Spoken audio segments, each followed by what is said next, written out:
Jamais sans la grâce, une dévotion matinale qui vous connecte à la pensée de Dieu et vous donne la provision du ciel au quotidien. Bonjour chers amis, chers internautes, chers téléspectateurs, nouvelle journée, nouvelle semaine également, bienvenue dans cette nouvelle provision, précieux Jésus. Ce matin, nous te donnons toute la gloire parce que nous réalisons encore une fois que cette journée est un don venant de toi. Alors nous te sollicitons, nous demandons toute la sagesse, la direction de ton esprit pour que cette journée soit une réussite totale au nom puissant de Jésus-Christ. Amen. Alors chers amis, chers internautes, n'oubliez pas que vous êtes nos partenaires, vous êtes la même équipe que nous, vous pouvez aussi partager, donner de la visibilité à l'évangile de la grâce de Dieu en faisant quoi? En publiant, en partageant ces dévotions sur vos différentes plateformes. Amen. Et à vous abonner aussi à notre compte TikTok. Que Dieu vous bénisse. Et ce matin, nous continuons notre aventure dans Jean chapitre 4, le verset 6. Jean chapitre 4, le verset 6. Là se trouvait le puits de Jacob.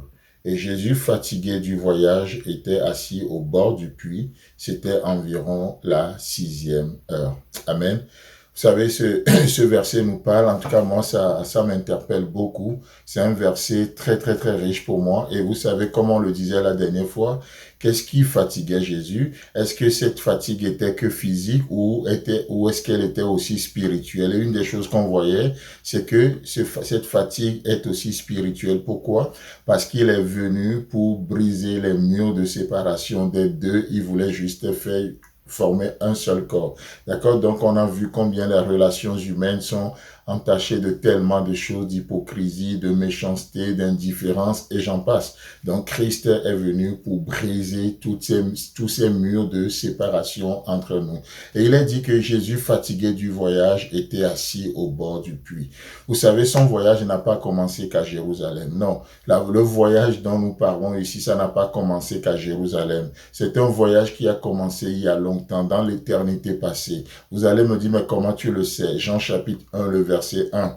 Au commencement était la parole et la parole était avec Dieu et la parole était Dieu. Voici là où a commencé tout. Voici là où tout a commencé. C'est un voyage qui a commencé dans l'éternité passée. Vous savez, ce n'est pas juste qu'un voyage lié au passé, mais ce voyage se poursuit encore aujourd'hui. Oui, physiquement, Christ n'est plus là, mais Christ est représenté par l'Église. L'Église que nous appelons aussi le corps de Christ. Vous voyez? Donc, Christ est la tête et l'Église est son corps. Christ est assis dans les lieux célestes avec le Père, mais sur la terre, Christ veut continuer encore ce voyage. Ce voyage doit se poursuivre encore aujourd'hui. Aujourd'hui, c'est une journée de voyage où notre Dieu est dans le mouvement. Notre Dieu n'est pas un Dieu figé. Non, notre Dieu veut bouger. Comme Christ était sur la terre, physiquement parlant, la Bible nous dit qu'il allait de lieu en lieu faisant du bien, guérissant les malades. Et vous savez quoi? Aujourd'hui, Christ veut continuer ce voyage de bienfait. Christ veut continuer cette aventure-là. Comment? Au travers de l'Église qui est son corps sur la terre, le corps de Christ. Et j'aime bien cette appellation. L'Église, c'est pas juste les quatre murs. L'Église, c'est pas juste un bâtiment. Mais l'Église, c'est le corps de Jésus-Christ. Vous savez? Et je crois sincèrement que dans ce voyage, aujourd'hui, il y a une Samaritaine à gagner. Peu importe son passé. Parce que dans le voyage de Christ, c'est ce qu'il a fait, n'est-ce pas? Il a rencontré cette femme samaritaine à qui il a prêché l'évangile. Cette femme avec un passé douteux, avec une vie compliquée. Oh, on peut pas tout dire, c'est compliqué. Vous savez, dans nos vies, parfois, nous donnons que la moitié de nos témoignages. Vous savez pourquoi? Parce que c'est compliqué. C'est compliqué. Mais peu importe le passé douteux de cette femme, Jésus-Christ va lui tendre la main. Et aujourd'hui, Christ veut tendre la main à une Samaritaine au travers le corps de Christ.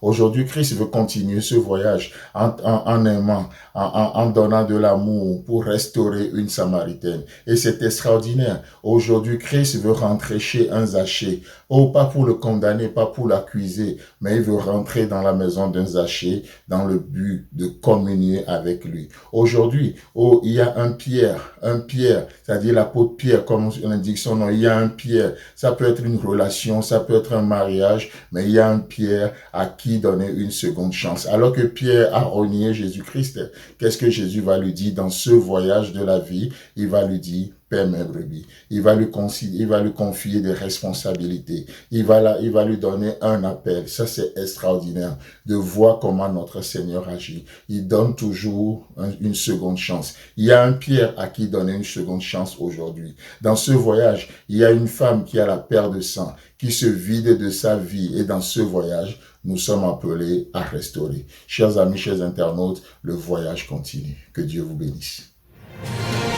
Si vous avez aimé cette émission, parlez-en à vos amis.